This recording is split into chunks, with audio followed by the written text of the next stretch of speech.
जा रही है की जय। महाप्रभु शेखर में चंद्रजू महाराज की जय। श्री सेवक जू महाराज की जय। समस्त सहचरी वृंद की जय। श्री वृंदावन धाम की जय। श्री यमुना रस रानी की जय। समस्त संत हरिभक्तन की जय। श्री सद्गुरुदेव भगवान की जय। श्री दादा गुरुदेव भगवान की जय। हरिवंश वंश की जय। जय जय श्री राधेश्याम।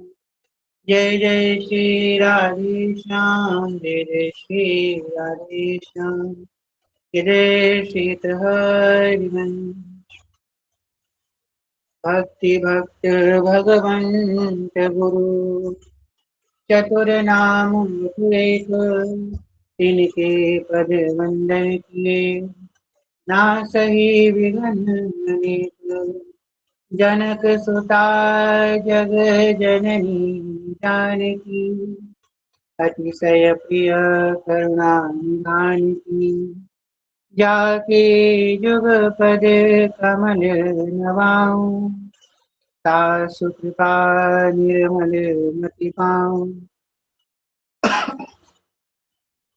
महेश्वरी त्रियेश्वरी सुरेश्वरी सुरेश्वरी।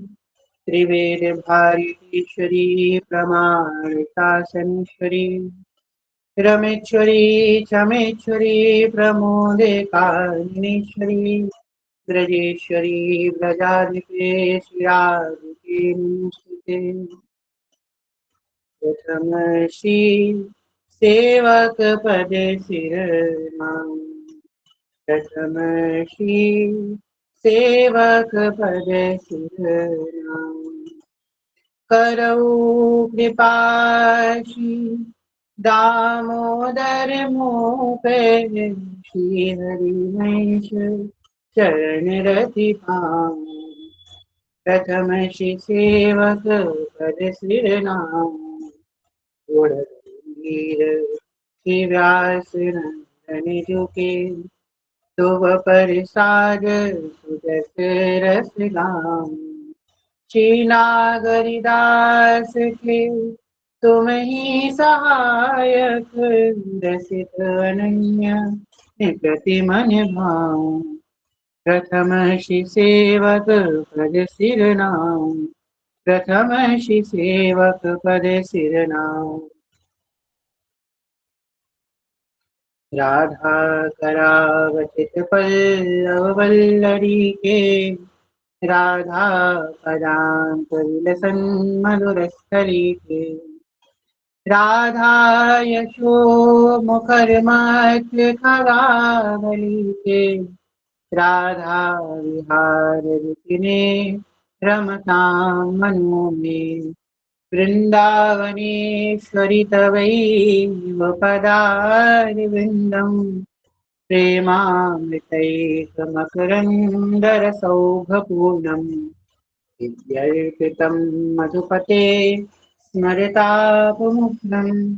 निर्वातय परमशीतलमाश्रयामि। निर्वातय परमशीतलमाश्रयामि। जय जय राधा वल्लभ श्री हरिवंश। जय जय श्री वृंदावन श्री वनत। जय जय राधा वल्लभ गुरु हरिवंश। जय जय राधा वल्लभ हित हरिवंश। जय जय हित श्री वृंदावन हित वन। मेरो प्राण हरिवंश मेरो जीवन हरिवंश प्यारो। प्यारो हरिवंश दुलारो हरि। जय जय राधा वल्लभ श्री हरिवंश। जय जय श्री वृंदावन श्रीवन श्री हरिवंश श्री हरिवंश श्री हरिवंश श्री उदल सरकार के कारण श्री श्री आधा वल्लभ सब यहाँ एकत्रित हुए हैं। सेवक वाणी जी की चर्चा है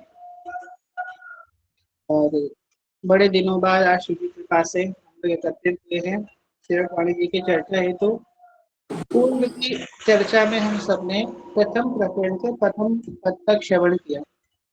आज के सत्र में हम लोग प्रथम प्रकरण के द्वितीय पद से प्रारंभ करेंगे।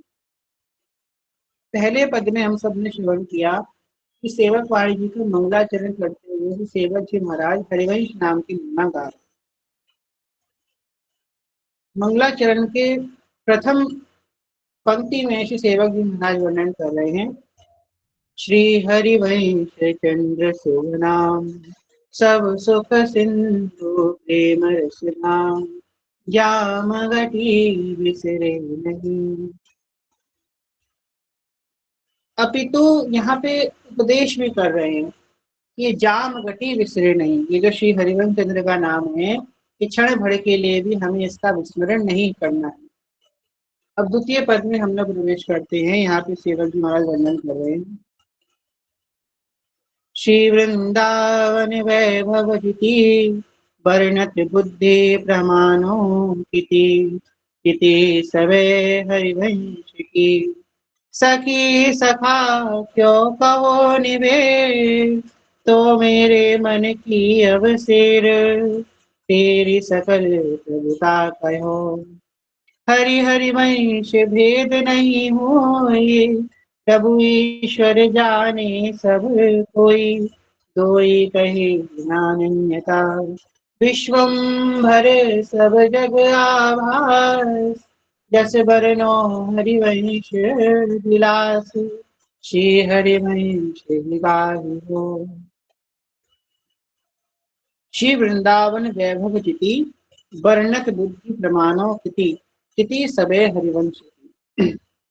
यहाँ पे सेवक जी महाराज कह रहे हैं वृंदावन का जितना वैभव है, जिति जितना है, अब कितना है तो ये नहीं कहा जा सकता, परंतु मैं कितना कह रहा हूँ तो वर्णत बुद्धि प्रमाणों किति, जितनी मेरी बुद्धि में प्रमाणित हुआ है, जितना मेरी बुद्धि में प्रकट हुआ है उतना मैं कह रहा हूँ।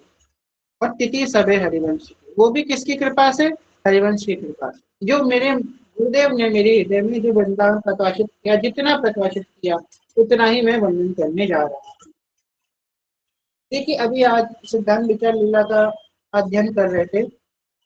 जब वाणियों का अध्ययन करो हमको हर बार कोई नई चीज प्राप्त होती है वाणी में। श्री गुरुदास जी महाराज ने कहा कि जो काम है, जो कामना है वो सीमित है, उसमें एक सीमा है, परंतु जो प्रेम है उसमें कोई सीमा नहीं है। प्रेम तो नित्य नित्य नवीन नवीन बढ़ता रहता है। ये बूढ़ी सखी ने गाया, अभी कुछ और फिर कुछ और फिर कुछ और छिन छिन जब भी देखो नई मूरत नया मणि का घर यार। प्रेम तो नित्य नित्य नवीन नवीन बढ़ता रहता है। अब देखिए हम अपने अगर सेवा पद्धति पे विचार करें, दर्शन करें सेवा पद्धति का, हमारे यहाँ नित्य उत्सव है। राधा वल्लभ संप्रदाय में नित्य उत्सव ही उत्सव है। कभी इस ऋतु का उत्सव, कभी उस ऋतु का उत्सव। अभी उत्सव क्यों करे जाते हैं? उत्सव करे जाते हैं रस के वर्धन, प्रिया प्रीतम के रस में और वर्धन है।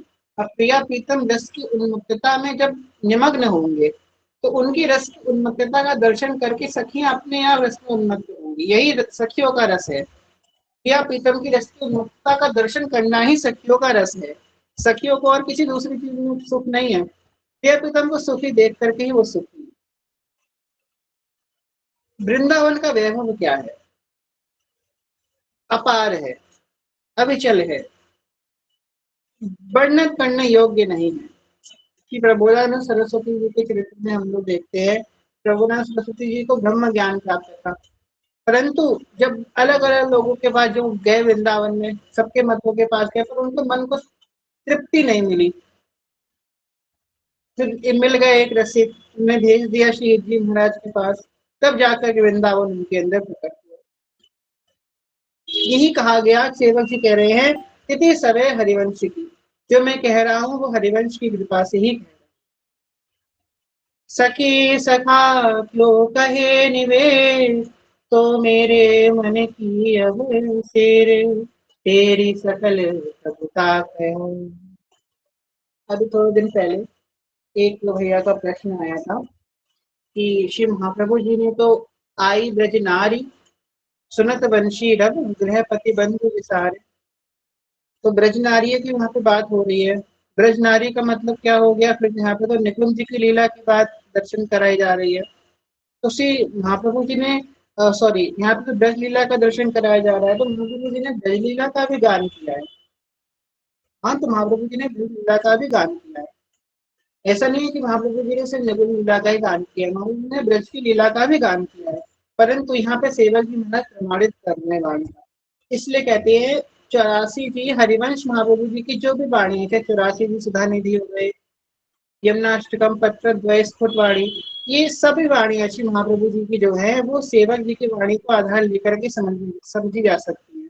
बिना सेवक वाणी के आधार लिए हित जी की वाणी प्रकाशित ही नहीं हो सकती। सेवक जी महाराज वर्णन कर रहे हैं, जैसी विधि जाके तिथ रहो, और अंत में कह रहे हैं अब निज धर्म आपनो कहत, जहाँ नित्य वृंदावन बहत बहत प्रेम सागर।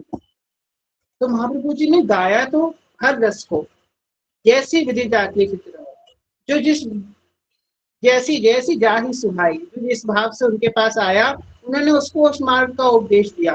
परंतु उनका निज का धर्म क्या कहता है, रहो कहो काहू मन ही दिए, मेरे प्राणनाथ श्री श्यामा, शपथ करो तुम्हें चाहिए, रहो कहो काहू मन ही दिए। ये महाप्रभु जी का निज धर्म कहता है। उन्होंने तो हर लीला का गान किया। यही बात यहाँ पे सेवक जी कह रहे हैं, सखी सखा क्यों कहो निवेद, मैं इनको अलग क्यों कहूँ, तो मेरे मन की अवसेद, तेरी सकल प्रभुता कहो। मतलब ये जो ब्रज लीला है ठाकुर जी की, और जो निवृत्त निकुंज जी की लीला है, ये सब हरिवंश चंद्र का ही विस्तार है, ये सब प्रेम का ही विस्तार है। अब हरिवंश का तात्पर्य सिर्फ आचार्य तक ही सीमित ना रखें।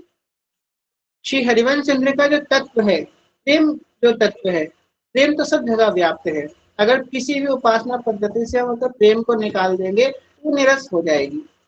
प्रेम ही मूल है, प्रेम के स्तंभ, प्रेम की धरा पे ही सारे सिद्धांत स्थापित है।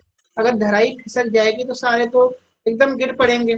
वो प्रेम है, तो प्रेम सबको धारण किया हुआ, चाहे कोई भी मार्ग हो, चाहे भक्ति मार्ग हो, चाहे रस मार्ग हो, चाहे वो सांख्य मार्ग हो, किसी भी मार्ग में हो, प्रेम ही परम तत्व है। अब देखिए यहाँ पे 5वें प्रकरण में सेवक जी महाराज ने कहा, श्री हरिवंश प्रकाश के जोगम।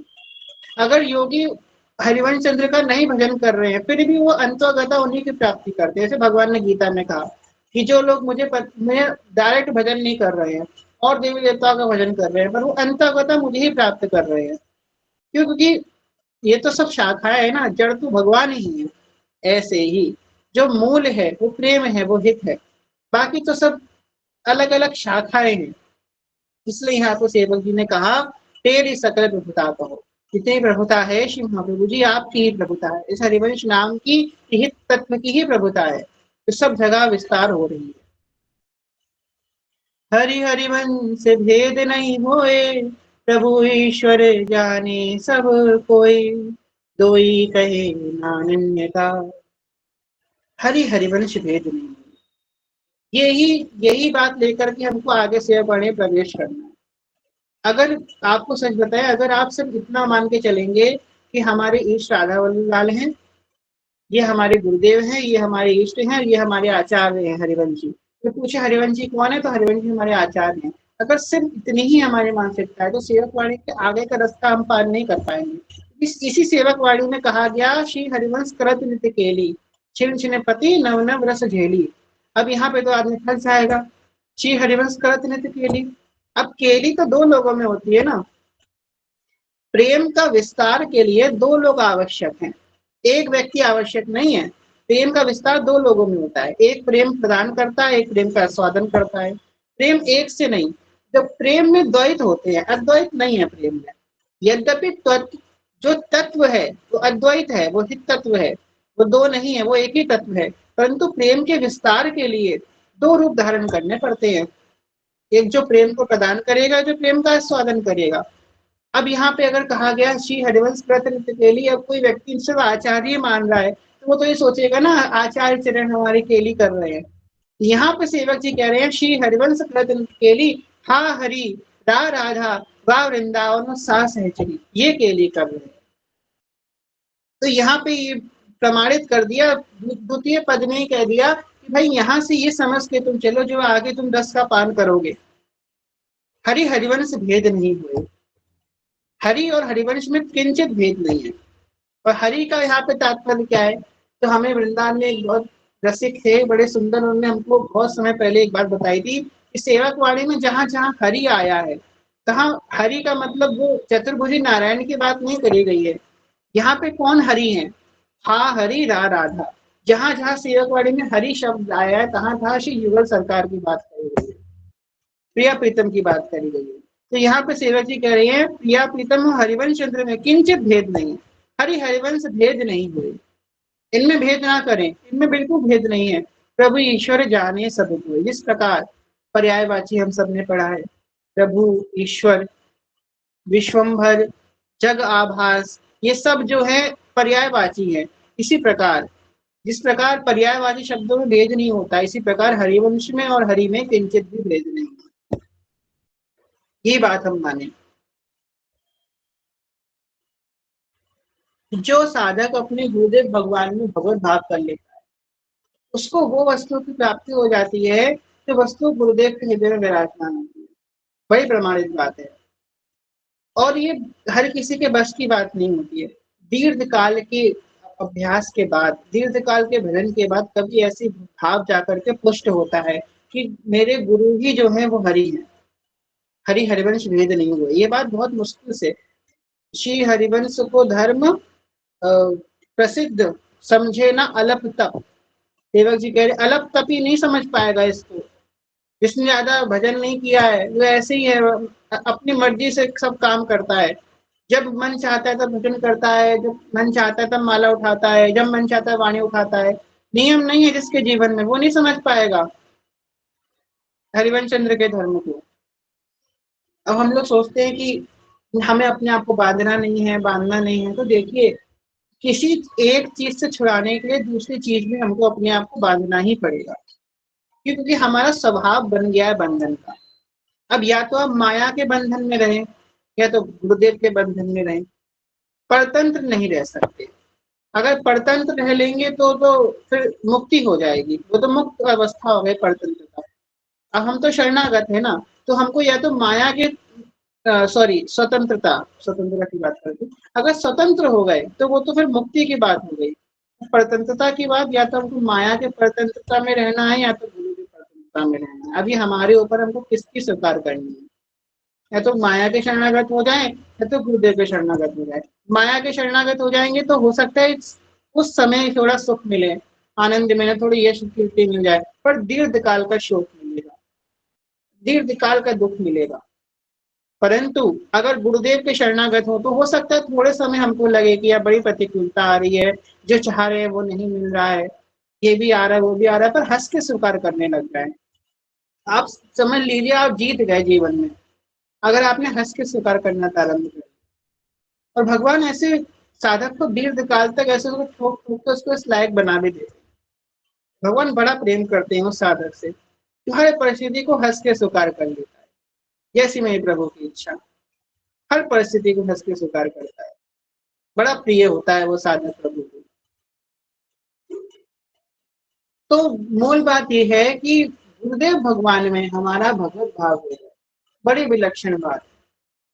अगर को हम लोग भगवत चिंतन करने बैठे, मानसी में बैठे, हो सकता है हमारे पूर्व प्रारब्ध के वश, हमारे पूर्व कर्मों के वश हम भगवान की लीला ना स्फुरित हो, श्री भगवान का स्वरूप हमारे समक्ष नहीं स्फुरित हो रहा है मानसी में। अब क्या किया जाए, कुछ नहीं, मानसी करें, गुरुदेव भगवान को विराजमान कर लें, उनके चरण धोएं, पंचामृत सन का अभिषेक कर रहे हैं, चरणों का तिलक कर रहे हैं, पुष्पमाला लगा चढ़ा रहे हैं, उस पे फूल चढ़ा इत्र लगा रहे हैं, आरती कर रहे हैं, उन्हीं की मानसी करें। दीर्घ काल तक मानसी करते रहे। आपको मन कर रहा है कि हमको श्री जी का मुखमंडल हमारे सामने स्फुरित हो, श्री जी के चरण हम हमारे मन में स्फुरित हो, पर नहीं हो रहे हैं श्री जी के, तो परेशान नहीं होना है। श्री हरिवंश नाम तो सबको पता है ना, हरिवंश कैसे लिखा जाता है ये भी सबको पता है, बस हरिवंश नाम लिखा हुआ है। हरिवंश, इस चारों अक्षरों का चिंतन करना प्रारंभ कीजिए। हम तो कह के थक गए, 4-5 साल से हम रोज यही कह रहे हैं सबसे कि हरिवंश नाम के अक्षरों का चिंतन कीजिए, बहुत कुछ प्राप्त हो जाएगा इसका चिंतन करने से। क्योंकि प्रेम रूप यह नाम है, और प्रेमी रसिक जपत यह नाम। नाम, हरिवंश नाम के बारे में तो सेवक जी ने कितना कुछ कहा है सेवक वाणी में, हम तो कहेंगे इसके अतिरिक्त कुछ कहा ही नहीं है। कैवाड़ी हरिवंश की, श्री हरिवंश ही नाम, यहीं से विश्राम किया, प्रारंभ भी नाम से ही किया सेवक जी।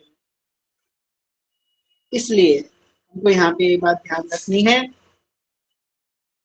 कि अगर हमको लीला स्फुरित नहीं हो रहा है, हमारा नाम जब भजन नहीं हो रहा है, तो हमें घबराना नहीं है। सबसे पहली बात हमें ये समझनी है कि भजन नहीं हो रहा है, ये कहना बंद कीजिए।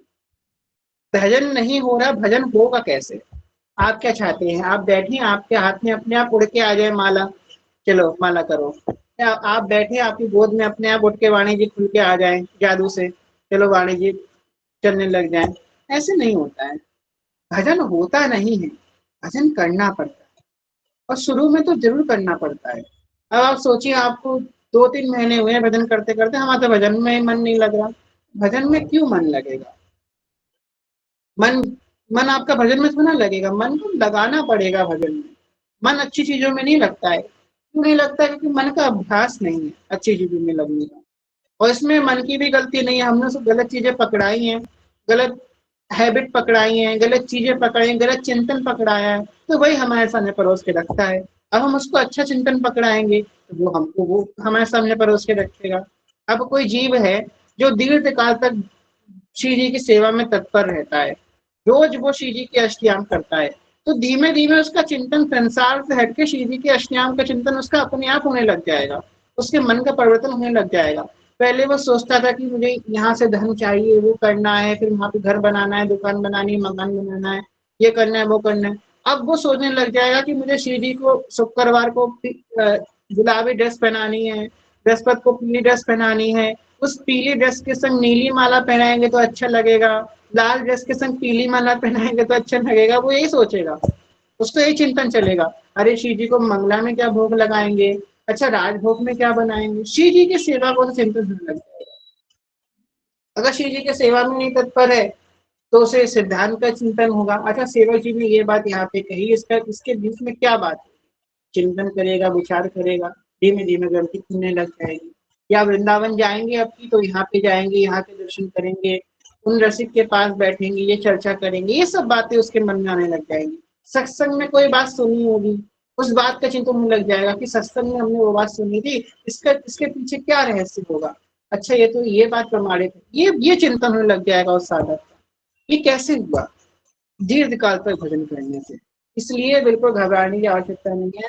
बहुत समय हो गया, कथा विश्राम थी बहुत दिनों से, इतने लोग परेशान थे कि हमारा भजन नहीं हो रहा है, भजन नहीं हो रहा है, भजन नहीं हो रहा। तो देखिए आपको एक बात बताए कि भजन होता नहीं है, भजन करना पड़ता है। दूसरी बात, कथा नहीं हो रही इसलिए भजन जो है विक्षेप आ रहा है, तो सुबह स्वाभाविक सी बात है, क्योंकि अगर जीवन में हमारे सत्संग नहीं होता है तो सत्संग के अभाव से हमारे भजन में तो विक्षेप होता ही होता है, जो बिल्कुल प्रमाणित बात है। पर ठीक है, अब श्री जी ने ऐसी व्यवस्था बनाई थी कि नहीं हो पाया, अब पुनः श्री जी ने व्यवस्था बनाई है। श्री जी कराने वाली हैं, श्री जी करने वाली, हम आप सब तो बस सुनने वाले हैं। श्री जी ऐसी कृपा हम सब पे बनाए रखें। तो यहाँ पे कहा गया, दो ही कहे ना अनन्यता।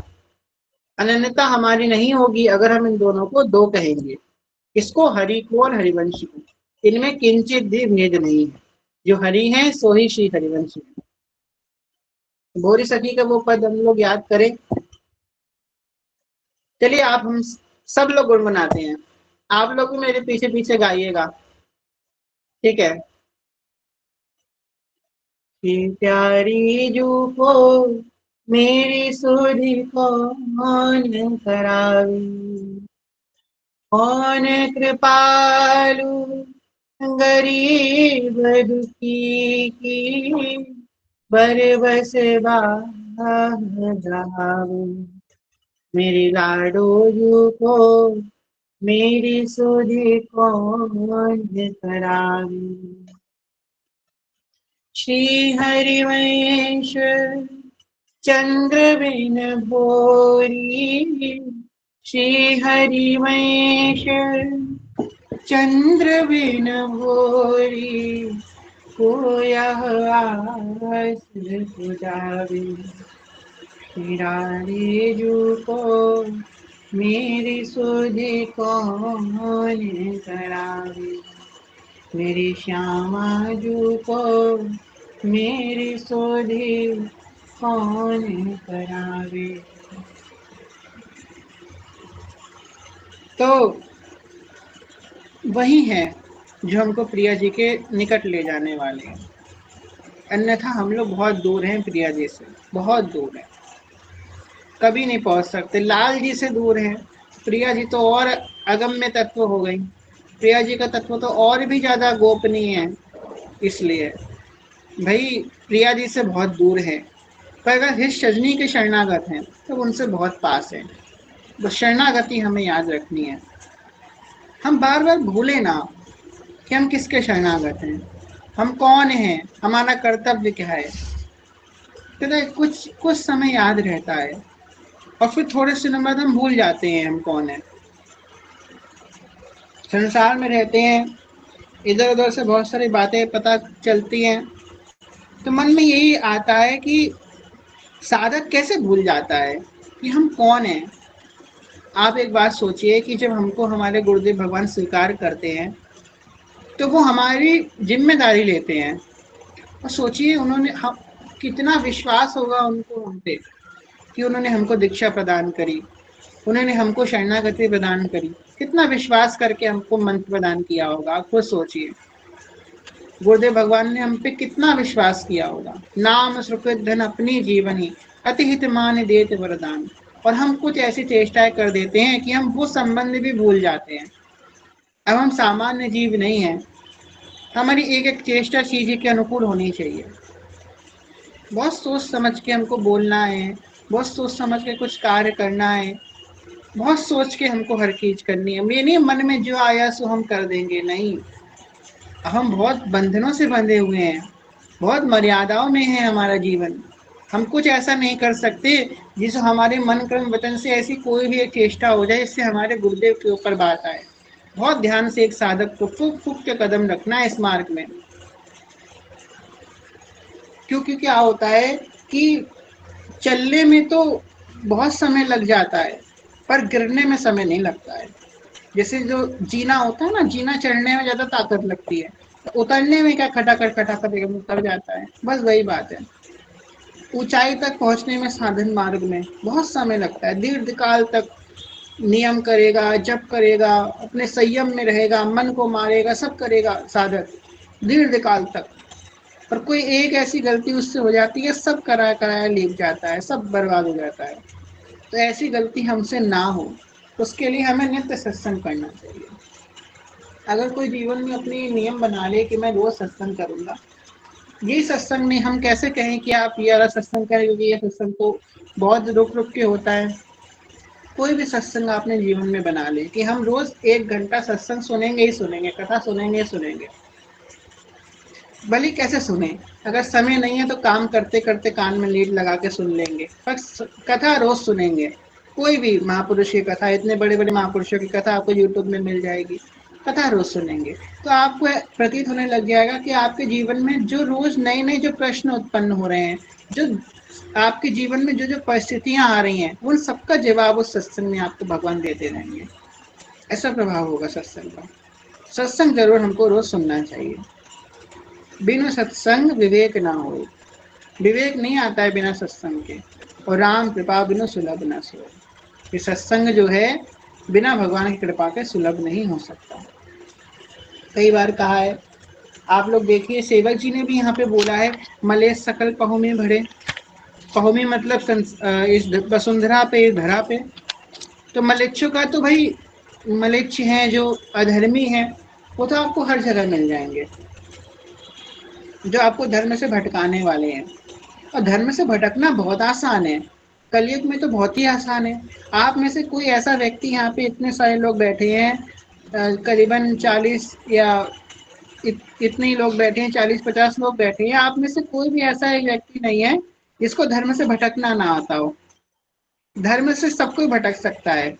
1 मिनट लगेगा धर्म से भटकने में, 1 मिनट लगेगा अपनी वैष्णवता को खुट्टी पे चढ़ाने में, 1 मिनट लगेगा अपने चरित्र को बर्बाद करने में, सिर्फ 1 मिनट, और पूरा जीवन लग जाएगा उसको सुधारने में।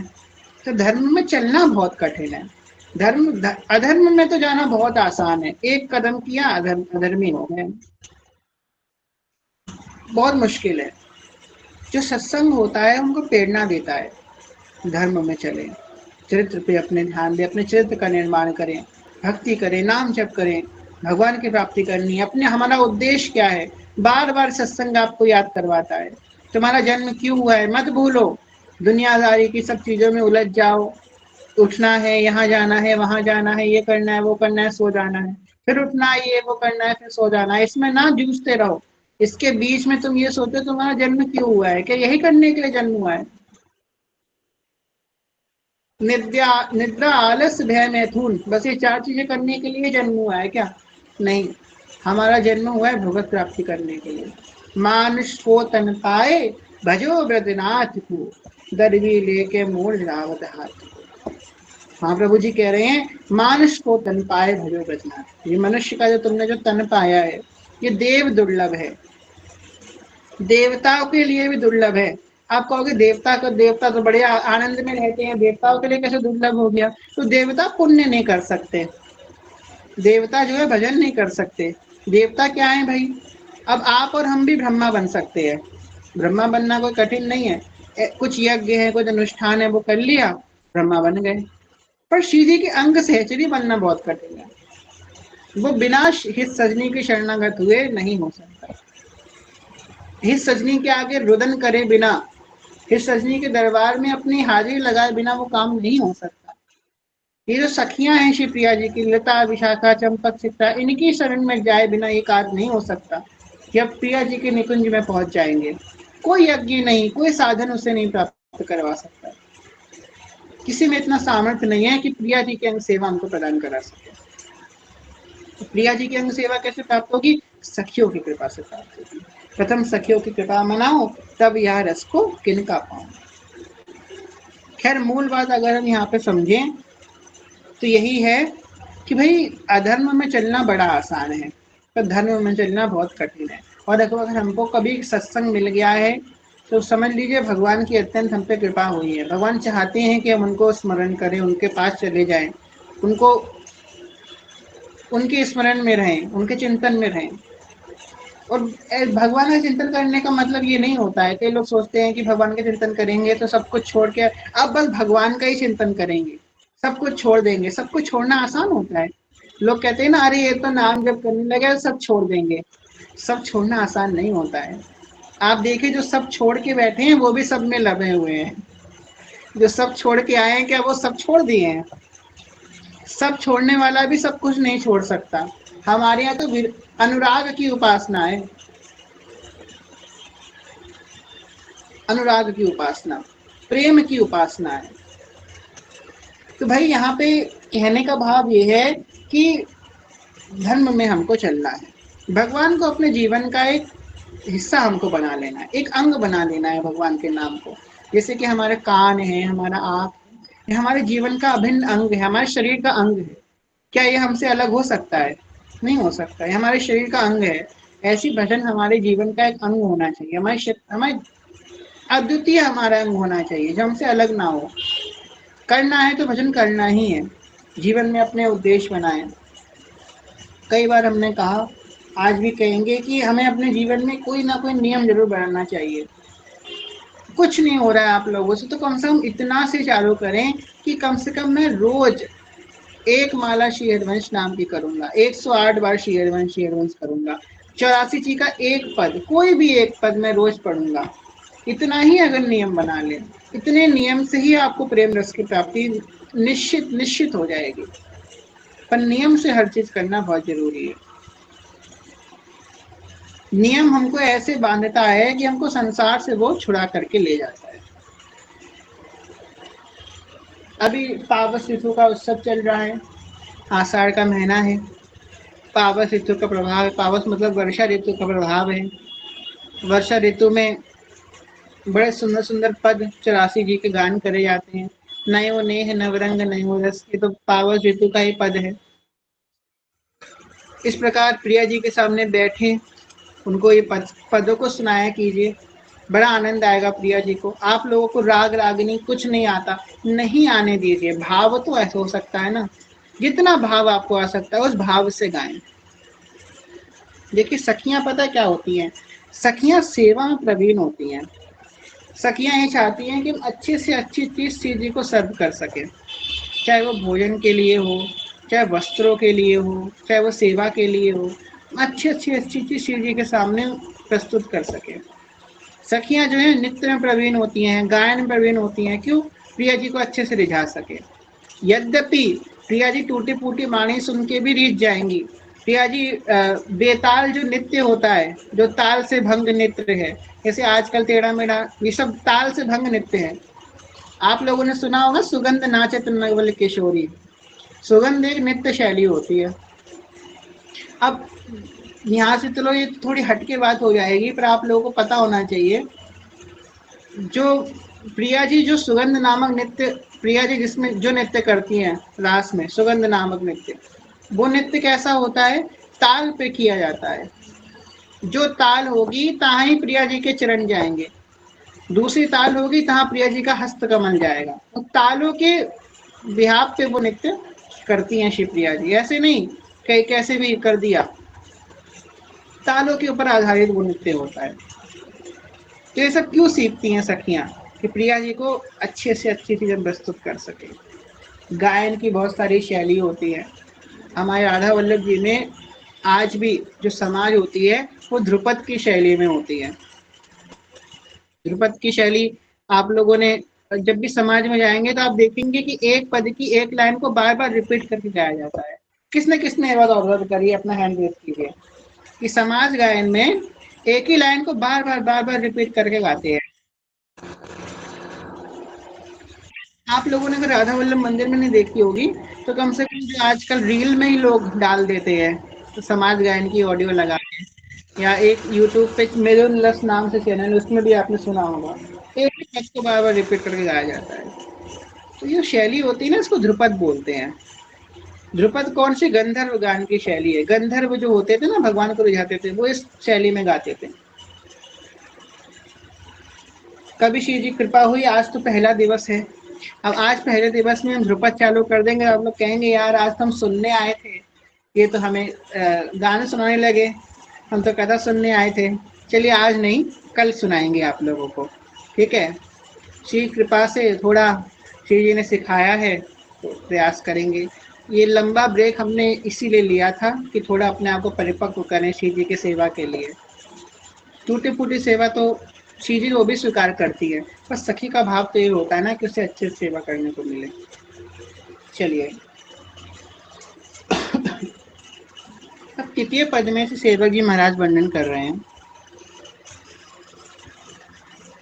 जन्म कर्म गुण रूप अपार, बाणो कथा कहत विस्तार, बार बार सुमिरन करो, हो लघुमति जुवंत नहीं लहो, बुद्धि प्रमाण कछु कति कहो, रहो शरण हरिवंश की, सौद कही मोही के तक मती, जस बरनत हारे सरस्वती, तिथि सवे हरिवंश की, देहु कृपा करि बुद्धि प्रकाश, जस बरनो हरिवंश विलास, श्री हरिवंश गाहि हो।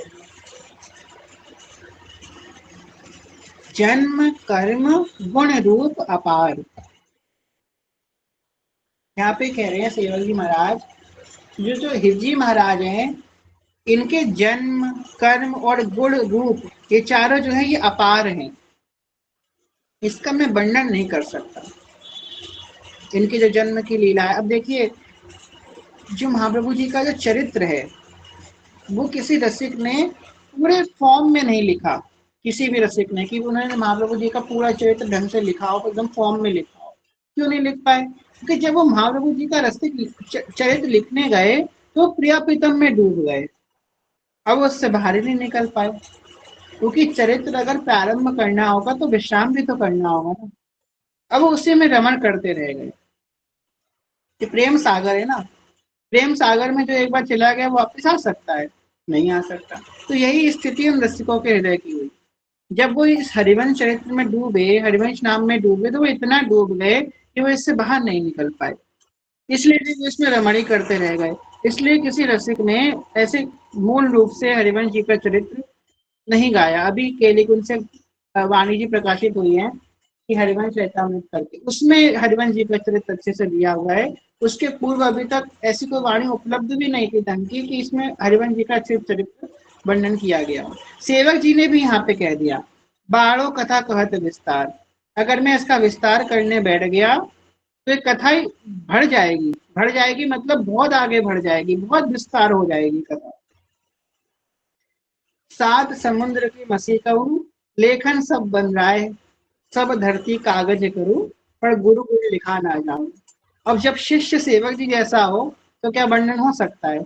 आप सोचिए, अगर सेवक जी हरिवंश चरित्र लिखने बैठते तो आज हम लोग को सेवक वाणी ना प्राप्त होती, हरिवंश चरित्र प्राप्त होता, वो भी अधूरा। पक्का पक्का कह रहे हैं। क्यों? क्योंकि सेवक ही जानते थे कि अगर मैंने हरिवंश जी का चरित्र का वर्णन करना प्रारंभ किया तो उसमें इतना डूब जाऊंगा कि जो साधकों को मुझे उपदेश देना है, जो सिद्धांत को प्रकाशित करना है, वो सिद्धांत को मैं प्रकाशित नहीं कर पाऊंगा। इसलिए उन्होंने प्रणाम करके आगे बढ़ गए। बाणों कथा कहत विस्तार, कह रहे हैं बार बार सुमरन। अब यहाँ पे सेवक जी दो भाव हैं। एक भाव तो ये है कि सेवक जी प्रणाम कर रहे हैं कि मैं बार बार उनका सुमरन करता हूँ। दूसरी बात ये भी यहाँ पे कही गई है कि सेवक जी उपदेश कर रहे हैं साधक को कि बार बार सुमरन करो। किसका सुमरन करो? जन्म कर्म गुण का। तुमको तो प्राप्त है ना। किसी रसिक ने जन्म गाया, किसी ने कर्म गाया, किसी ने गुण गाए, किसी ने रूप गाया, किसी ने लीला गाई, आपको तो सब प्राप्त है ना। तो उनका चिंतन करो, उनमें अपने मन को रमण कराओ। ये युगल की प्राप्ति कराने वाला साधन है। और अगर किसी को हरिवंश जी का चरित्र पूरा आपको अगर प्राप्त करना है तो आपको कहेंगे सेवक वाणी का 12वां प्रकरण मंगल गान। मंगल गान में जन्म कर्म गुण रूप चारों का वर्णन किया गया है महाप्रभु जी के। तो मंगल गान तो हर एक आप लोग तो सब लोग करते ही होंगे, आप लोग तो रसिक जन है। पर जो नहीं करते उनके लिए हम यही कहेंगे कि मंगल गान जरूर रोज करना चाहिए। हर हरिवंशी को कंठस्थ तो जरूर होना चाहिए मंगल गान। कुछ चीजें तो कंठस्थ होनी चाहिए, जैसे कि मंगल गान है, श्री यमुना अष्टकम है, 84 जी के कुछ पद होने चाहिए। पूरे पद चलिए ठीक है, ज्यादा हो जाएगा। सेवक वाणी के भी कुछ पद हमको कंठस्थ होने चाहिए। सुधा निधि के कम से कम 11 श्लोक तो कम से कम कंठस्थ होने ही चाहिए सुधा निधि जी के। पत्तर द्वय अगर कंठस्थ नहीं है तो उसके जो बातें हैं वो हमें स्मरण में होनी चाहिए। इतना हर हरिवंशी को होना चाहिए। तो मंगलगान और यमुना अष्टकम ये तो जरूर याद कर लीजिए, क्योंकि यह एक अष्टकम विभु त्रिकाल माठ से पढ़े। इतनी बार निकाल निकाल के पढ़ेंगे, अगर कंठस्थ होगा तो अपने आप ऐसी काम कर रहे हैं, अपना स्मरण कर लिया श्री यमुना अष्टकम। यमुना अष्टकम याद होना चाहिए। यमुना अष्टकम अगर आपको संस्कृत में दिक्कत हो रही है तो सुन सुन के उसको याद करें, पर गलत उच्चारण नहीं कीजिए। गलत उच्चारण, अगर संस्कृत गलत उच्चारण करते हैं तो उससे अपराध हमको लगता है। इसलिए सुन सुन के पढ़ पढ़ के उसको याद करें, उसके जो मात्राएं हैं उसका ध्यान रखें। हमने भी श्री कृपा से थोड़े समय पहले यहाँ पे यमुनाष्टकम याद करवाया था। उस समय कुछ लोग नहीं थे यहाँ पे, तो कृपा होगी श्री जी की दोबारा करवा देंगे। तो यमुनाष्टकम सबको याद जरूर होना चाहिए। जन्म कर्म गुरु रूप अपार, बाढ़ो कथा कहत विस्तार, बार बार सुमरन करो। मैं इनका बार बार सुमरन करता हूँ। हो लघुमति जुवंत नहीं लहो, बुद्धि प्रमाण कछु कथि कहो, रहो शरण हरिवंश की। हो लघुमति अंत नहीं लहो। सेवक जी कह रहे हैं कि मैं तो छोटी बुद्धि वाला हूँ, मैं तो लघुमति हूँ, अंत नहीं लहो, मैं इसका अंत नहीं पा सकता। ये साधक का एक बहुत विशेष लक्षण है। मान उसको बिल्कुल प्रिय नहीं होगा। अमान ईमान मान देनो कीर्तनित्य सदा हरि, ऐसी करके एक श्लोक है चैतन्य महाप्रभु जी का शिक्षाष्टकम का। तो कह रहे हैं भाई उसे मान बिल्कुल पसंद नहीं होना चाहिए साधक। अगर कोई आपकी तारीफ करे तो आपको विश्व के समान तक होना चाहिए। कोई कहे अरे भैया आप ऐसे, शी जी ऐसी, तुरंत तुरंत बात शी जी की तरफ मोड़ो। आपकी तरफ अगर थोड़ी धार आए, उस धार का मुंह तुरंत शी जी की तरफ कर दो। अगर आप उसे ग्रहण करने लग जाएंगे, अच्छा ठीक है, हाँ हाँ कह देंगे, आपसे मन ये भी कहेगा ना कि अच्छा 2 मिनट बाद कह देंगे, श्री जी की कृपा, थोड़ा सुन तो लें अपनी प्रशंसा, ये भी कहेगा मन, नहीं सुनना है। अगर आपने अपनी प्रशंसा सुन ली तो अब आप तैयार रहिएगा अपनी बुराई सुनने के लिए भी, तो आपसे सहन नहीं होगी। इसलिए प्रशंसा भी नहीं सुनी आपने। दोनों जगह न्यूट्रल रहिए। अगर प्रशंसा सुनने की में रस आ रहा है, हंस हंस के अगर प्रशंसा सुनने में मजा आ रही है, तो जब हमारी निंदा होगी तो उसे भी हंस के सुनना। अगर वो नहीं सुन सकते तो प्रशंसा भी मत सुनो, चीजी के ऊपर सब कुछ डाल दो, चीज सब करने वाली है। नाथ सकल संपदा तुम्हारी, मैं सेवक समेत सुत नारी। कई संतों ने तो ऐसा गाया कि माया ही आती है हमें प्रशंसा करने के लिए, भ्रष्ट करने के लिए हमको, कि हम प्रशंसा के ही उसमें रस में निमग्न हो जाएं, भगवान का विस्मरण कर लें, हम बहुत बड़े हो गए, हमने तो ये प्राप्त कर लिया, ये वो, इसी में हम डूबते रह जाएं, इसी में खोए जाएं, कब भगवान तक पहुंच पाएंगे। तो ऐसा हमें नहीं करना है।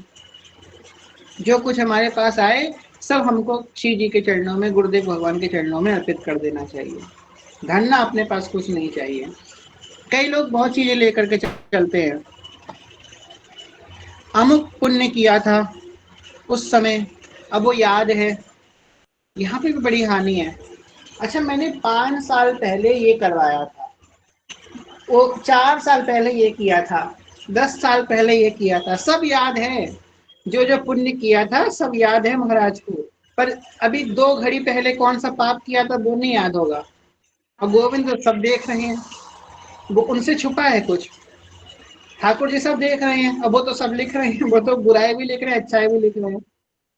अब बताओ क्या आपकी अच्छाई सब खत्म हो जाएगी, ओवर भर जाएगी बुराई। इसलिए कुछ अपने मन में मत रखो। सेवक जी ने कहा शरण निरापक पग रमित सकल अशुभ शुभ नंश, देत सहज निश्चल भगत हृदय श्री हरि। शरणागत ना पुण्य रखता है ना पाप रखता है, सब चीजें के चरणों में अर्पित कर देता है। आप अपने जेब में अगर अपने पुण्य को लेकर के चलेंगे तो वो खर्च हो जाएगा, पर श्री जी के पास डाल दीजिए। जो कमाई कम पड़ेगी वो श्री जी अपने आप डाल देंगे, वो कम ही पड़ेगी, भरपाई कभी नहीं हो पाएगी। अगर आप अनंत जन्मों तक भी, हमको तो एक जन्म मिला है, और सोचिए एक जन्म मिला कितना मुश्किल से मिला है। जब भागवतम का श्रवण करते हैं, बार बार मन में ये बात आती है कि जब हम 84 लाख हर एक योनि में हम थे, हम सब वृक्ष भी बने हैं, वृक्षों की भी योनि है हमारे सनातन धर्म में, वृक्ष भी बने, पशु भी बने, कीट मकोड़े भी बने, कुकर भी बने, सूकर भी बने, सब कुछ बने हम। उसके बाद जब मनुष्य जीवन हमको मिला तो कितना दुर्लभ है। हर जितनी योनि में हम थे, हम बार बार सोचते थे बस एक बार मनुष्य जीवन मिल जाए, बस मिल जाए, एक बार मिल जाए प्रभु, बहुत कष्ट है, बहुत कष्ट है प्रभु, एक बार मनुष्य बना दीजिए, इस बार बहुत भजन करेंगे, इस बार तो आपकी प्राप्ति कर ही लेंगे, दिन भर भजन करेंगे प्रभु, दिन भर भजन करेंगे, तो एक बार प्रभु भजन, हमें भक्ति बना दीजिए, हमें मनुष्य बना दीजिए, मनुष्य दे दीजिए। मांगते रहे, भगवान ने कृपा करी। और चला, हमें तो लगता है भगवान ने कृपा करके हम लोग की जाने कितनी योनियां माफ कर दी होंगी। चलो माँ के गर्भ में आए, तो माँ के गर्भ में भी भगवान से वादा करते रहे कि प्रभु खूब भजन करेंगे, आप चिंता मत करो, बाहर निकलते खूब भजन करेंगे, इस बार तो आपकी प्राप्ति कर लेंगे कि जन्म मृत्यु के चक्कर से मुक्त हो जाएंगे, छूट जाएंगे जन्म मृत्यु से, खूब भजन करेंगे प्रभु। चलो और भगवान इतने उदार हैं कि जब प्रसव पीड़ा होती है माँ को, उसके पूर्व भगवान गर्भ में शिशु को दर्शन देते हैं, उसको फिर से याद करवाते हैं कि तुमको बाहर निकल के भजन करना है, तुम्हें जो तुम्हारा उद्देश्य है उसे तुम्हें प्राप्त करना है। अब सारे उसके जन्म जो होते हैं सब दिखाते हैं भगवान, देखो तुम कितना भटके, कितना तड़पे, तुम बार बार कहते थे मनुष्य जन्म मिलने वाला है, अब तुम पे कृपा हुई है, अब तुम पे कृपा करके तुम्हें मनुष्य जन्म दिया गया है, मानुष को तन पाए भजो ब्रजनाथ को, और तुम्हें मोर मुकुटधारी श्री गोविंद का तुम्हें भजन करना है, और तुम्हें श्री जी का भजन करना है। हाँ हाँ हम भजन करेंगे। और बाहर निकलते जीव सब कुछ भूल जाता है, ये चाची, ये ताई, ये मौसी, ये मौसा, इसी में भटकता रह जाता है। उन्होंने वो कहा, उनको वैसा कहना चाहिए था, ये वो ये 10 लोगों को मनाने में, 10 लोगों से रूठने में, कीर्ति रस को बटोरने में, इसी में जीवन पूरा, जीवन की शाम हो जाती है। और फिर स्मरण होता है, ऐसा नहीं है, जब अंत समय आता है, जब एकदम डेथ बेड पे जीव लेटा होता है, उससे भगवान उससे पूछते हैं, क्यों भाई भजन किया, कितना भजन किया? कह रहे थे गर्भ में मैं बहुत भजन करूंगा, कितना भजन किया तुमने, ला दिखाओ हिसाब। आंखें नीचे होती है, कुछ नहीं होता है हाथ में, घर बना लिया, मकान बना लिया, नाम बना लिया, पैसा बना लिया, पूरा परिवार खड़ा कर लिया, तो क्या है तुम्हारे पास, तुमने क्या किया, क्या तुम लेके जा रहे हो? कुछ नहीं होता हाथ में। जाओ भाई फिर से, भगवान कहते हैं जाओ, पुनः पुनरपि जन्म पुनरपि मरणम पुनः, तब दया नहीं करी जाती। इसलिए समय मिला है, अब तो अपने मुख से कह दें जय जय श्री हरिवंश, श्री जी बचा लेंगे, श्री जी हमको बचा लेंगे, वरना क्या होगा हमारा हिसाब सोचिए। ये हमको सोचना चाहिए, ये सब चर्चा भी बहुत जरूरी है। आप लोग सोच रहे होंगे तो रस से बिलक चर्चाएं हो रही हैं, पर ये सब मनुष्य के जीवन के, व्यक्तित्व के, चरित्र के निर्माण के चर्चाएं बहुत जरूरी है। कि कितना जरूरी है भजन, आप काय के लिए आए हैं? भजन कर भी लेते हैं, 4 लोगों के सामने भजन कर लेंगे, पर हमको अपनी जो, अब वो शब्द हम यूज करें कि ना करें, महाराज जी कहते हैं कि हमको अपनी वास्तविक जो औकात होती है ना, वो हमको एकांत में पता चलती है कि हमारी क्या औकात है। एकांत में, जब कोई नहीं देख रहा होता है, जब 4 दीवारें बंद होती हैं, तब हमको पता चलता है कि हमारा मन हमको कितनी नीचता की तरफ लेकर के जा रहा है। तब हमको पता चलता है कि हमने क्या किया, क्या है हमारा साधन, हम कितने पानी में हैं। 4 लोगों के सामने अच्छी बातें बना लेने से हम भजनानंदिनी बन जाते हैं, हमारा एकांत में मन को कहाँ लेकर के जाते हैं। वो तो कोई बिरला ऐसा होता है जो एकांत ढूंढता है श्री जी के रोने के लिए, कि मुझे एकांत मिल जाए, मैं श्री जी के रो लूं, थक गया हूँ व्यवहार निभाते निभाते, थोड़ा सा एकांत मिल जाए, श्री जी के रोना चाहता हूँ, श्री जी को स्मरण करना चाहता हूँ। बैठे बैठे कोई पद टकरा गया हमारे हृदय में, ऐसा पद टकराया कि अब हालत खराब हो गई, अब रोना है, श्री जी को पुकारना है, पर व्यवहार में है, कैसे उनका स्मरण करें, तो वो एकांत ढूंढता है। ऐसा हमारे जीवन में कब ऐसे ही दिन आएंगे? तो यही चीज से हम प्रार्थना करें कि दैन्यता हमारे अंदर आए। कुछ दादा गुरुदेव भगवान कहते हैं कि श्री जी का वाहन क्या है? दैन्यता। श्री जी दैन्यता के ऊपर विराजमान होती हैं, जो जितना दैन्य होगा उसको श्री जी उतनी ज्यादा प्राप्त होगी। और यहाँ पे घबराने की भी आवश्यकता नहीं है। क्या आपको लगता है आपको श्री जी प्राप्त नहीं है? हर साधक को श्री जी प्राप्त है, जिसने श्री जी की प्राप्ति की इच्छा करी है ना, उसको श्री जी प्राप्त हैं। पर बस इतना डिफरेंस क्या है? डिफरेंस ये है सब में कि किसको कितनी कोटि की श्री जी की प्राप्ति है, कितना उसके अंदर प्रेम है, कितना उसके अंदर समर्पण है, ये मैटर करता है सबसे ज्यादा। यही एक उच्च कोटि के साधक को निम्न कोटि के साधक में डिफरेंशिएट करता है, यही काचे धर्मी और पाके धर्मी में डिफरेंशिएट करता है। सेवक जी ने धर्मी दोनों को ही कहा है, धर्म से अधर्मी नहीं बोला। यद्यपि वो काचा है परंतु वो है धर्मी, अधर्मी नहीं है। क्यों? क्योंकि वो हरिवंश नाम लेने वाला है, वो है तो धर्मी, पर हाँ वो भटक गया है धर्म से, वापिस आ सकता है इस धर्म में। सेवक जी ने काचे धर्मी में क्या कहा? मैं तुमको कसम देता हूँ कि तुम भगवान का भजन करो, सेवक जी ने काछी धर्मियों को कसम दे करके बोला है। क्यों? क्योंकि सेवक जी का सहानुभूति है काछी धर्मियों के प्रति। सेवक जी ऐसा नहीं है इनको दांत फटकार के निकालना चाह रहे हो ना। जो हित का ये मार्ग है, हित का मार्ग तो सबको स्वीकार करता है। कहा ना बात विवाद, सेवक जी ने सेवकाई ने एक जगह कहा है कि हित धर्म में वाद विवाद की भी स्थान नहीं है। खैर वो एक अलग टॉपिक हो जाएगा। तो काचे धर्मियों को भी सेवक जी ने कहा कि तुम भजन कर लो, मैं तुम्हें अपनी कसम देता हूँ कि भजन कर लो। विलक्षण हित का भाव सिर्फ सेवक वाणी में ही हमको दर्शन होता है। तो आज के सत्संग की सार बात हमको ये ग्रहण करनी है कि भजन करना है, होगा नहीं भजन। अब बैठे रहेंगे होगा होगा, थाली आएगी हमारा पेट भर जाएगा, हम पंथी मारे बैठे रहे पंडित जी के तरीके, तो नहीं भरेगी। उठना पड़ेगा। भगवान ने हमको सब दिया है, नाम दिया है, मंत्र दिया है, उपासना दी है, गुरुदेव दिए हैं, राधा लाल दिए, सब हमको भगवान ने दे दिया है। अब हमको भजन करना है। ऐसा नहीं कि जो होगा तब हो जाएगा। और जब भगवान फिर कराने बैठेंगे तो ऐसे करवाएंगे भजन, फिर वो हमको बर्दाश्त नहीं होगा। डाल देंगे ऐसी कोई भयंकर प्रतिकूलता जीवन में, अब तुम माला ही लेकर के बैठोगे।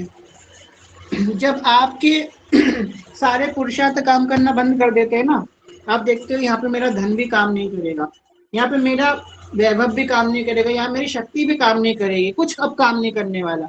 तो दिखती है वो माला, तो देखते हैं श्री राधा वल्लभ लाल की, हाँ अब ये काम करेंगे, तब उनके पास जाता है जीव। तो राधा वल्लभ लाल से आप कह रहे हो भजन करवा लो आप, मैं नहीं करूंगा, आपको करवाना है तो करवा लो। तो वो ऐसे करवाएंगे भजन, और ऐसे आपको राजी हो तो भाई कहते रहो उनसे। तो करना है तो करो, थोड़ा करो भजन, भजन हमको जरूर करना है, यही सार बात है। एक बात और बोलेंगे, उसके बाद आज की वाणी को ही विश्राम करेंगे। कथा बहुत समय से बंद हुई, करीबन मेरे ख्याल से 1 महीना तो हो ही गया होगा, या उससे थोड़ा कम कथा विश्राम हुए। कथा विश्राम करने के पीछे एक और उद्देश्य था हमारा, जो हमने किसी को बताया नहीं, तो अब बताएंगे। उद्देश्य ये था कि लोग कथा सुनने तो बड़े चाव से आते थे, कथा सुन रहे हैं ठीक बढ़िया, और कथा का लाल बटन दबने के बाद सब गो वेंट गॉन हो जाता है। क्या सीखा, क्या पाया, कुछ नहीं, बस सुन रहे हैं, बस सुन ही रहे हैं, ना उसका अनुसरण जीवन में हो रहा है, ना उसमें कुछ रुचि आ रही है, बस सुन रहे हैं। तो ऐसा सुनना जो है निरर्थक है। अगर हम सत्संग सुन रहे हैं तो हम सब बातें नहीं ला सकते, कम से कम एक बात तो जीवन में लाएं। ठीक है, हमारे मन में बुद्धि में एक दिन में नहीं समझ में आया, 2 दिन सुने, 10 दिन सुने, 20 दिन सुने, 1 महीने सुने, तब तो 1 महीने सुनने के बाद तो कम से कम एक बात तो जीवन में उतारें, तब सत्संग का महत्व है। ऐसे जो है वक्ता का भी जो है निरर्थक है कहना, और श्रोता का निरर्थक है सुनना। इसलिए सत्संग हम सुने तो हम, कई लोगों ने कहा कि सत्संग जो है वापिस प्रारंभ होना चाहिए सेवक वाणी जी का, और सबसे बड़ी बात है भाई हम तो करते रहेंगे, हम तो कभी बंद नहीं कर सकते, क्योंकि हमें गुरुदेव भगवान की आज्ञा है, नहीं बंद कर सकते। अब कोई माने ना माने, हम तो भाई करना ही पड़ेगा। तो आप लोगों से मेरी यही प्रार्थना है कि अगर आप कथा सुन रहे हैं, कोई 1-2 चीजें अपने जीवन में उतारें, इससे कुछ फल भी आपको मिले कथा का, फिर आपको और रस आएगा कथा में। ठीक है, चलिए आज की वाणी को विश्राम करते हैं। कहने सुनने में कोई भूल क्षमा करिएगा, आप सभी से प्रेम में, ज्ञान में, भक्ति में बहुत छोटे हैं, कोई भूल क्षमा करेगा सभी, लेकिन वाञ्छकल्पतरुवृक्ष कृपा सिन्धुभैव च पतितानां पावनेभ्यो वैष्णवेभ्यो नमो नमः। जय जय श्री नवनिर्मित निकुंज विलासी शेष राधा वल्लभ लाल की जय। महाप्रभु श्री हरिवंश चंद्रजू महाराज की जय। श्री हित सेवक जू महाराज की जय। समस्त सहचरी वृंद की जय। श्री वृंदावन धाम की जय। श्री यमुना रस रानी की जय। समस्त संत हरिभक्तन की जय। श्री सदगुरुदेव भगवान की जय। श्री राधा गुरुदेव भगवान की जय। हरिवंश वंश की जय। जय जय श्री राधे श्याम। जय जय श्री राधे श्याम। जय जय श्री राधे श्याम। जय श्वेत हरिवंश। चलो प्रेम से लीजिए श्री हरिवंश चरण शरण, श्री हरिवंश चरण शरण, श्री हरिवंश चरण शरण। जय जय श्वेत हरिवंश। आप में से किसी का कोई प्रश्न हो कमेंट बॉक्स में लिख सकते हैं, तो प्रश्न ले लिया जाएगा।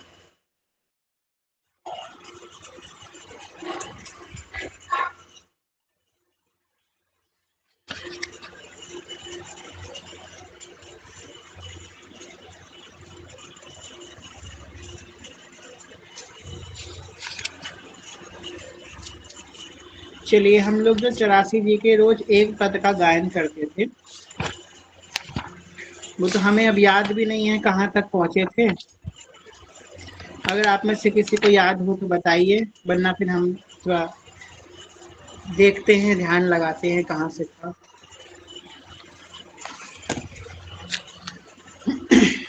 हाँ, एक प्रश्न है, हमारे भीतर दैन्यता कैसे आएगी, कृपा करके बताएं। हाँ, देखिए, दैन्यता कोई साधन से नहीं आती है। एक बार श्री मल्लोत्कुटले महाराज जी ने सत्संग में कहा कि कोई साधन नहीं है कि ये पाठ कर लें, ये जब कर लें इतना तो दैन्यता आ जाएगी।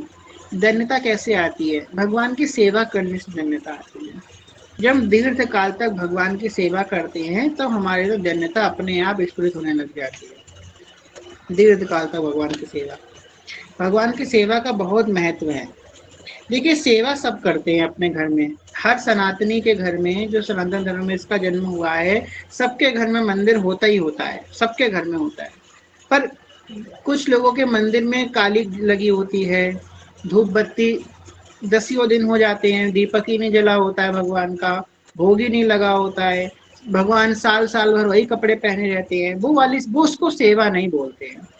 सेवा तो होती है जो आचार्य प्रणाली से, गुरुजनों ने जैसे, आचार्यों ने, रसिकों ने सेवा करी, वैसी सेवा हम करें। अगर वैसी नहीं कर सकते तो जितना, जहां तक हमारी क्षमता है वहां तक सेवा करें।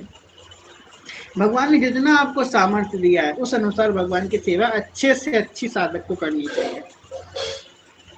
अपने घर में पौधे लगाएं, तुलसी जी लगाएं, फूल के पौधे लगाए कि फूल निकले तो रोज भगवान को फूल अर्पित करें, तुलसी जी अर्पित करें, चंदन, इत्र, अच्छे अच्छे आभूषण भगवान को पहनाएं, उनके सामने जितना अच्छा भोग लगा सकते हैं, जो सामर्थ्य है वैसे सेवा करें। जो जितनी अच्छी आप सेवा करेंगे उतना आप में अपने आप भाव आएगा। आपको पता है 10 जगह भटकने की जरूरत ही नहीं है। कई लोग कहते हैं हमको रोग है, हमें शोक है, हमारे घर में ये नहीं है, वो नहीं है, ना जाने कितनी सकामता की बातें आती है। अगर आप ढंग से अपने घर में ईमानदारी से ठाकुर सेवा करते हैं ना, तो आपको कुछ भी मांगना नहीं पड़ेगा। हम ये बात कोरे कागज में साइन करके दे सकते हैं आपको कुछ मांगना ही नहीं पड़ेगा। आपके मन में आएगा ना ये होना चाहिए, दूसरे दिन वो चीज अपने आप आपके पास आ जाएगी। ये प्रभाव है भगवान की सेवा का। कुछ मांगना ही नहीं पड़ेगा आपको, सकामता अपने आप खत्म हो जाएगी। पर ईमानदारी से ठाकुर जी की हम अच्छे से सेवा करें, तो सेवा करना बहुत जरूरी है भगवान की अच्छे से, ऐसे काम नहीं बनेगा।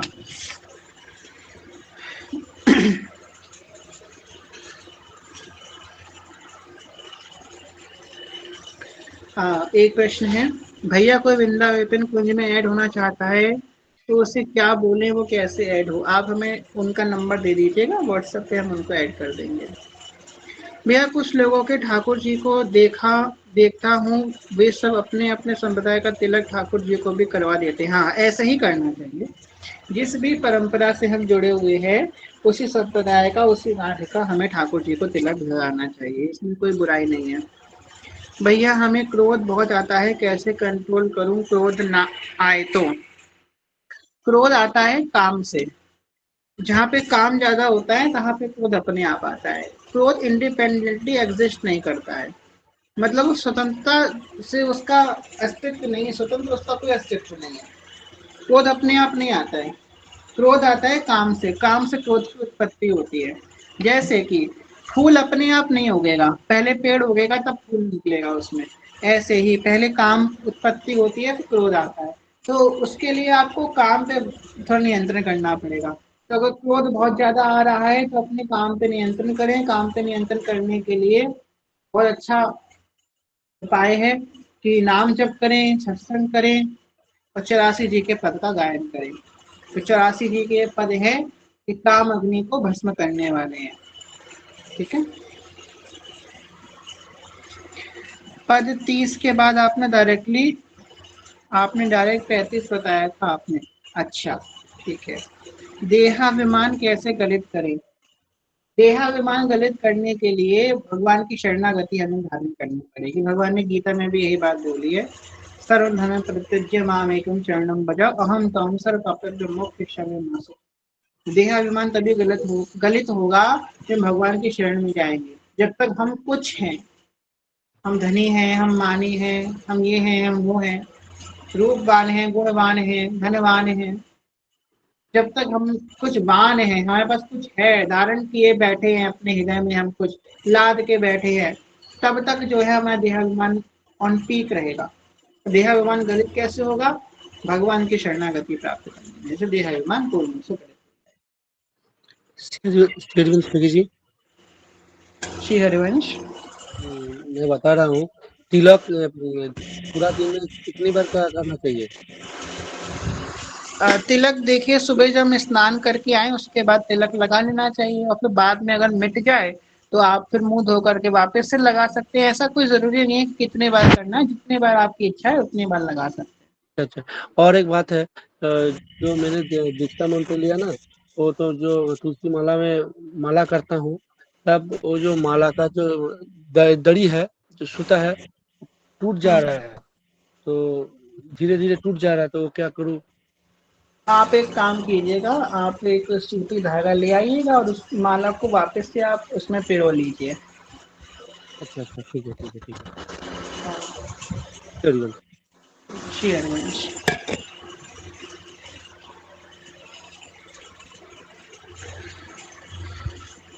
क्या सुधा निधि के श्रवण गायन नॉर्मल अवस्था में कर सकते हैं?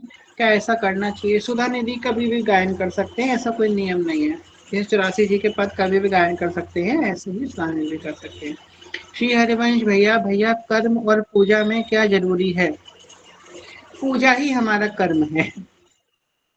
देखिए, पूजा का मतलब सिर्फ यही नहीं होता है कि भगवान के सामने बैठ करके आसन लगा करके 10 प्रकार की चालीसा का पाठ करना और धूप बत्ती लगा करके भगवान के मंदिर में धुआं भर देना, सिर्फ वही पूजा नहीं होती है।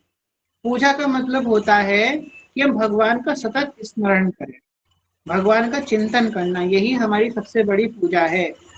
सबसे बड़ा चिंतन भगवान का। अगर हम अपने आपको, अगर घर गृहस्थी का कार्य है, घर में बच्चे हैं, घर में पति हैं, उनमें अगर हम भगवत भाव कर लें, ये ही भगवान है, भगवान इसी रूप में सेवा लेने आए हैं।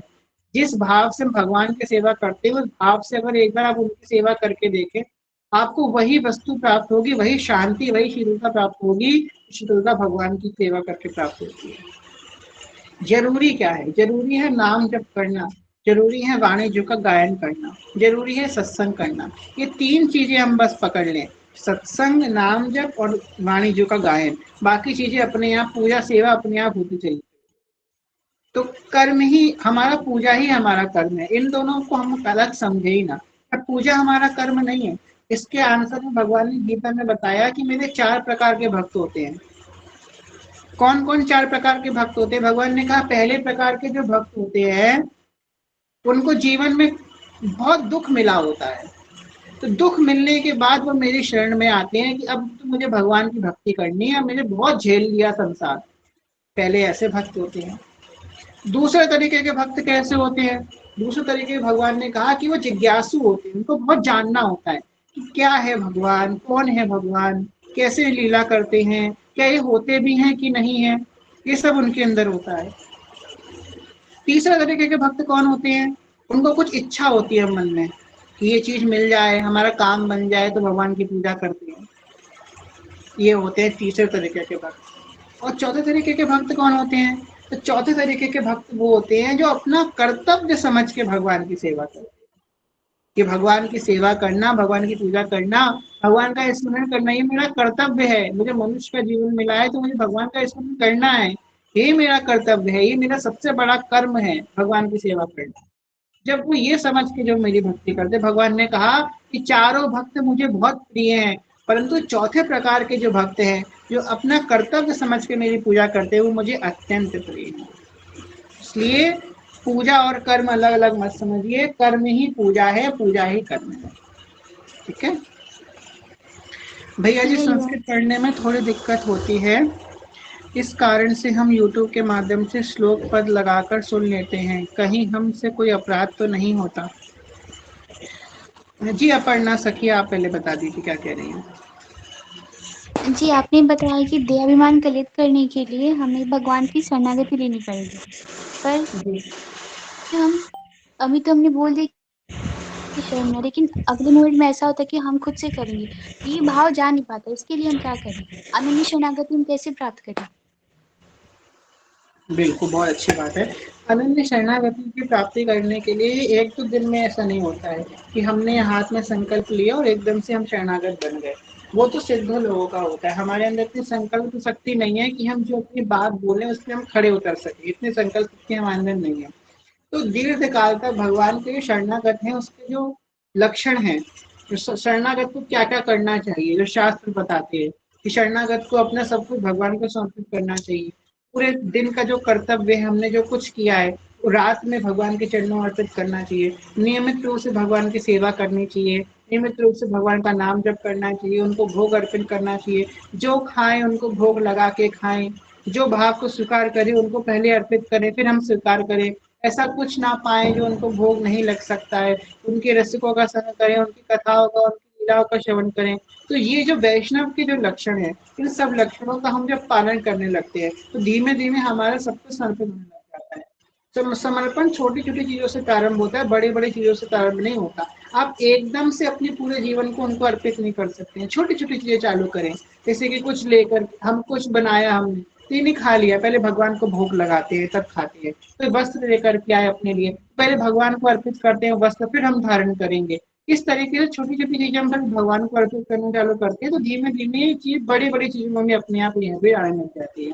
तो छोटी छोटी चीजों को दीर्घकाल तक अभ्यास करें, धीमे से अपनी शरणागति पूरी हो जाएगी। ठीक है जी, हरिवंश। श्री हरिवंश। चलिए, संस्कृत पढ़ने में दिक्कत होती है तो लगा के सुन लेते हैं, इसमें कोई बुराई नहीं है, बिल्कुल ऐसे ही सुनना चाहिए, इसमें कोई बुराई नहीं है, ऐसे आप अच्छे से सुन सकते हैं। ऐसे ही हमने भी सीखी थी संस्कृत, हमने कोई संस्कृत का ज्ञान प्राप्त नहीं किया। हम ये भी नहीं कहेंगे हमें संस्कृत आती है। हम तो क्रिश्चियन स्कूल में पढ़े हैं, हमने बस क्लास 8th तक संस्कृत पढ़ी है, सिर्फ क्लास 8th तक, वो भी बहुत कम। जो हमने सीखा सुधा नेवी वगैरह श्री जी कृपा से, वो सब हमने ऑडियो से सुन सुन के ही सीखा है। जो पुराण आदि के उच्चारण है वो सब भी हमने सुन सुन के ही सीखा है। तो सुन सुन के सीखने में कोई बुराई नहीं है, ऐसे ही सीखना चाहिए। श्री हरिवंश, श्री हित रास मंडल में जहाँ मेरे सेवक जो अंतर्धान हो गए थे वो वृक्ष नष्ट कर दिया है। अब ये तो बहुत बड़ा टॉपिक है, इसमें हम लोग ना ही चर्चा करें तो उचित रहेगा, क्योंकि फिर वो सत्संग से अलग अलग हट के बात हो जाएगी। कभी श्री जी प्रेरणा करेंगे तो इस चर्चा में भी जाएंगे। बस यही प्रार्थना करते हैं कि आप सबसे कि जहाँ जहाँ स्थान हमारे आज जीवित है वहाँ पे जाके दर्शन कर लीजिए, कलयुग बहुत बढ़ रहा है। हरिवंश महाप्रभु के जन्म को 500 साल से ज्यादा हो चुके हैं, है ना, 500 साल से ज्यादा हो चुके हैं। उस समय रसिकों ने बोला था कि ये जो रस है ना, हित धर्म का रस, ये सिर्फ 500 साल तक ही रहेगा, 500 साल के बाद ये रस विलुप्त हो जाएगा। और वही होता हुआ दिख रहा है, आंखों से दिख रहा है। जो असली रसिक है उनको दिख रहा है कि हाँ ये रस अब विलुप्त हो रहा है। जो हरिवंश महाप्रभु ने कहा ना कि भजन दुग्ध सम श्वेत हरिवंश हंस न्यारो क्यों प्रकट जगत के लिए, वो वापिस से मिल रहा है, दिख रहा है वो मिलता हुआ। निगम नीर मिली एक भयो, कुछ राधा वल्लभी कह रहे हैं एकादशी रखो, दीक्षित हैं और कि एकादशी रखने का उपदेश कर रहे हैं। ये क्या है? वही निगम नीर जो महाप्रभु जी ने अलग किया वापस से मिल रहा है भक्ति में, वापस से भक्ति दूषित हो रही है। अब वही बात पुराने पुराने क्या उखाड़े। तो बस यही कहने की बात है कि ये रस विलुप्त हो रहा है, अभी भी समय है आप लोगों के पास, सत्संग है, रसिकों का संग है, बस पकड़ लीजिए और निकल चलिए इस रस से, आगे बहुत मुश्किल है प्राप्ति करना। हम 3 बार वृंदावन जाने का टिकट करवाए, लेकिन तीनों बार कैंसिल हो गया। मैं जा नहीं पा रही हूँ, क्या करूँ भैया, बहुत जाने का मन है, नहीं जा। अब अगली बार जाइएगा टिकट कराने तो श्री गिरिराज जी महाराज से बोलिएगा, हे गिरिराज जी, मैं अब वृंदावन की टिकट करने जा रही हूँ, आपको मुझे बुलाना है, आपको ही मुझे व्यवस्था करवानी है, आपकी टिकट कैंसिल ना हो, और मैं वृंदावन आऊंगी तो आपकी परिक्रमा करूंगी आकर के। बोलिए ऐसा, आपकी टिकट कंफर्म हो जाएगी, और जब जाइएगा तो गिरिराज जी की परिक्रमा कीजिएगा, पैदल ना कर सके तो ऑटो से ही कर लीजिएगा, पर कीजिएगा जरूर, ठीक है भैया। मैंने आपको नंबर सेंड कर दिया, आप ऐड कर लीजिएगा। जी जी ठीक है भैया। आप कॉलेज में कैसे अनियन गार्लिक अवॉइड करते थे? देखिए हमारे तो श्री जी ने बड़ी कृपा है, हमारा कॉलेज हमारे घर से 10 कदम दूरी पे था, और अभी भी है। अभी 10 कदम दूरी पे तो नहीं है, पर हाँ बहुत पास में ही है, तो हमें ऐसा हॉस्टल में तो कभी रुकना ही नहीं पड़ा। तो हमारा तो श्री जी कृपा से व्यवस्था संभव बनी रही। और अब हम तो पीड़ित नहीं हैं, तो हम ये तो नहीं कह सकते कि हम पीड़ित हैं, जो पीड़ित हैं वही जान सकते हैं कि कैसे परिस्थिति को झेलना आप लोगों को पड़ रहा है। पर हाँ, हम इतना जरूर आश्वासन दे सकते हैं कि असंभव कुछ नहीं है। मेरे परिवार में भी कई ऐसे जन हैं जो मतलब जिन्होंने शुरू से ही 12th के बाद से ही वो चले गए बाहर, उन्होंने जॉब भी करी, सब कुछ किया, और उन्होंने प्यार लहसुन का एक कतीरा भी कभी स्पर्श नहीं किया, पूरा जीवन उनका निकल गया। हमारे शरीर के मौसा जी हैं, वो जो है क्लास 12th के बाद से वो बाहर निकल गए, और आज उनकी उम्र 60 से भी ज़्यादा है, उन्होंने आज उन तक प्याज को टच भी नहीं किया। तो ऐसा नहीं है कि जो है संभव नहीं है, संभव सब कुछ है, पर हाँ कष्टप्रद है, थोड़ा कठिन है, पर हो सकता है मैनेज। अब कभी इवेंट वगैरह हो कॉलेज में तो मत पाइए।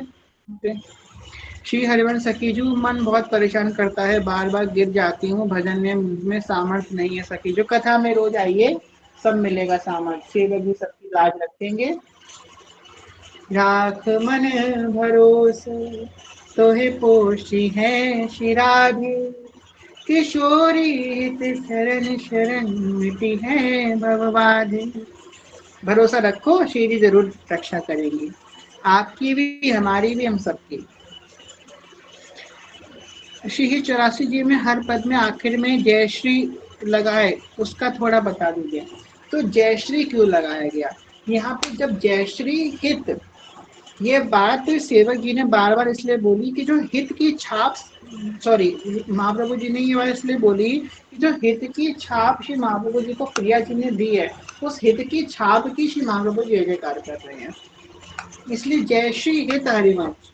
इसलिए बोला गया कि महाप्रभु जी प्रिया जी के द्वारा जो हित की छाप प्रदान करी गई है, उसकी जय जयकार करने हर पद पे।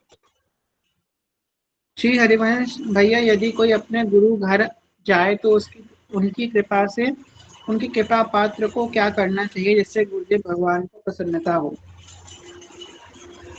गुरु घर जाए तो प्रयास करें कि 3 चीजें ध्यान रखें कि गुरुदेव भगवान के दर्शन हो सके तो बहुत ही अच्छी बात है, गुरुदेव भगवान के दर्शन हो। गुरुदेव भगवान के दर्शन नहीं संभव है तो गुरुदेव भगवान के द्वारा जो सेवित श्री विग्रह हैं भगवान के, उनके दर्शन हमें हो, या फिर गुरुदेव के स्थान पे जो भगवान के विग्रह विराजमान है उनके दर्शन हो। जैसे हिताश्रम में तो ललित लाडलीलाल जी के दर्शन हो, केलीकुंज में राधा प्रिय जी, राधा मोहन जी के दर्शन, मंदिर में तो श्री जी के दर्शन तो उनको सभी को होते हैं श्री जी के, और श्री जी के भी दर्शन संभव नहीं है, और जो है गुरुदेव के दर्शन संभव नहीं है, तो वहाँ पे जो गुरु भाई बहन हमारे विराजमान है गुरु स्थान, उनको जो हमारे बड़े हैं उनको हम प्रणाम करें। तो ये 3 चीजें हमको करनी चाहिए जिससे हमारा गुरु स्थान में जाना सफल होता है। गुरु के घर पे बिना बुलाए जाना चाहिए, इंतजार नहीं करना चाहिए कि हमें बुलाया जाए, इन्विटेशन। कहते हैं ना गुरुदेव भगवान बुला लेंगे तो जाएंगे, अरे गुरुदेव भगवान बुलाने की इंतजार मत करो, अपने आप जाना चाहिए। अब उन्होंने जोड़ लिया है, देखो बुलाते कब है, पहली बार बुलाते हैं, अब पहली बार उन्होंने बुला लिया, अब दोबारा आपको जाना है, उन्होंने आपको शरणागति भी बुला लिया, अब से आपको जाना है, ठीक है। चलिए अब जो है 84 के पद का गायन कर लेते हैं, उसके बाद पत्र को विश्राम करेंगे। अब कोई कह रहा है 20-21, कोई 30-35 बता रहा है। अब ये तो राधा वल्लभ लाल जाने कि कौन सा है, तो हम लोग जो है 24 कर लेते हैं। ठीक है, 20 का मार्ग निकालते हैं, 24 नंबर का कर लेते हैं। दास का पद है। अब आगे से जो है देख लिया जाएगा, अगर कोई दोबारा हो जाएगा तो कोई बात नहीं, बस कोई छूटना नहीं चाहिए। ठीक है, चलिए आप सब लोग मेरे संग संग आइएगा कि 24 नंबर का पद है 84 का।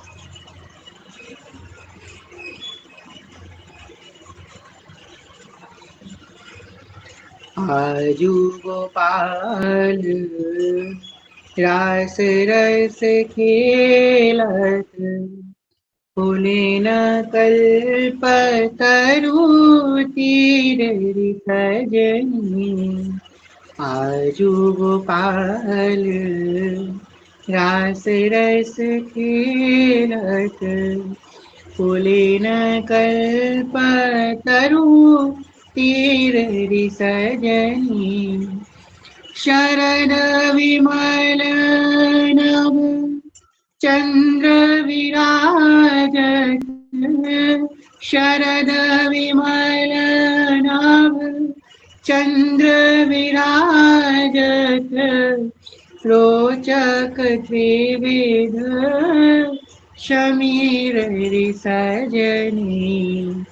आजू गोपाल रास रस खेलत, पुलिन कल्पतरु तीर सजनी।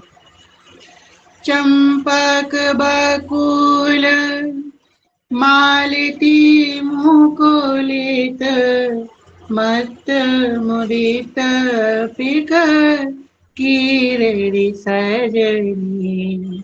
देशी सुगंध राग रंगनी को, ताग रंगनी को, ब्रज जुवती न की भीर सजनी। मधवा मुदित निशान बजायो, व्रत छाड़ो मुनि धीर सजनी। जैसे हिता हरिवंश मगन मन श्यामा, हरति मदन घन पीर सजनी। आजू गोपाल रास रस खेलत, पुलिन कल्प तरु तीर सजनी। पुलिन कल्प तरु तीर सजनी। तो रास के समय का पद है, रास में गाया जाता है रास बिहारी। जय हो। तो रास बिहारी के समक्ष इस पद का गायन किया जाता है रास के समय। अब ये रास संध्याकालीन रास है, सुबह वाला रास नहीं है, क्योंकि यहाँ पे शरद विमल विराजमान है, चंद्रमा विराजमान है।